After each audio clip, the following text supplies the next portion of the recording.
Have you heard of the carnivore diet yet? It's becoming quite popular because of the amazing transformations in both health and weight loss.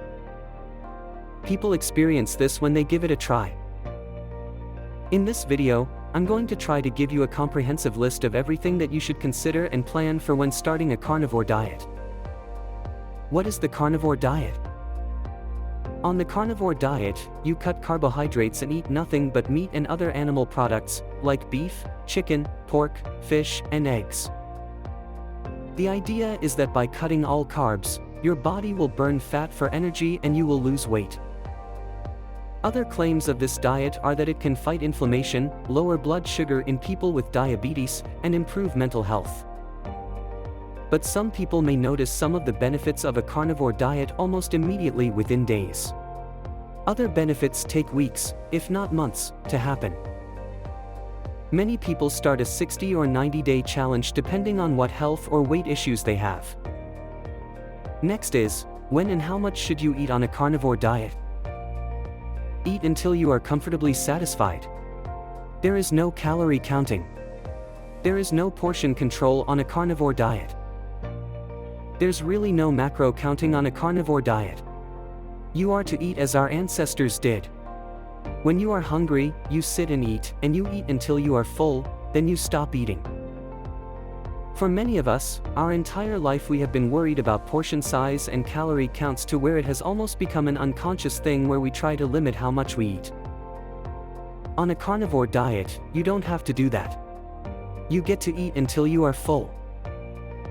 Next is, to eat anywhere from 1 time a day up to 3 times a day. There will not be any snacking in between, and indeed there should not be any snacking if you are full. Many carnivores find that as the weeks go by, they forget a meal and so easily eat 2 meals a day, and that's totally fine if that's what happens to you. If you continue 3 meals a day, that is okay as well. Some carnivores will eat 1 very large meal a day, because they are not hungry for the rest of the day. The next tip is to focus on fatty meat, whether this is fatty seafood or fatty cuts of land meat. You always want to opt for a fattier cut. Try to keep a 1-to-1 ratio between fat and protein in your carnivore diet. If you feel like your meal needs more fat, then add more fat. If you feel like it's too fatty, then add less fat next time. You get to experiment this with a carnivore diet. Now the next, transition slowly into the carnivore diet. Don't say tomorrow I am going 100% carnivore. It may not be ideal for everyone to do so. So that you can avoid carbohydrate withdrawal symptoms, especially if you are on a high carbohydrate diet.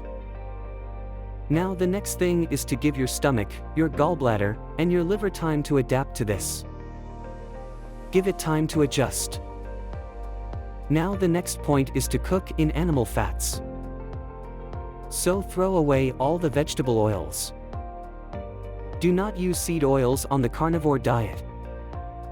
Seed oils are very inflammatory and bad for you. You can cook in beef tallow, in bacon grease, in butter, or ghee. You need to use an animal fat to cook. Next is to use plenty of real salt in your diet. Salt is not bad for you, it's good for you. Do not be afraid of salt. Salt to taste. If your meat is not salty enough, add more salt. It is important to help fight the carbohydrate withdrawal symptoms, and to give your body enough sodium and chloride, both of which are essential elements that your body needs on a daily basis in order to function well. Clean out the pantry and the fridge to help you stay on track. Having a good source of electrolytes and minerals is also important. On a carnivore diet, in the first week or 2 you would lose anywhere from 5 to 20 pounds. That's not fat. That's just the unhealthy fluid that you are able to get rid of because you have decreased your blood sugar and your insulin levels and your degree of chronic inappropriate inflammation, so you can get rid of all that fluid and urinate it away. If you can afford grass-fed, grass-finished sources of meat, it is always the best, always buy the best quality that you can currently afford. The next tip is don't forget about eggs. Eat liver. Eat seafood for variety, eggs and liver.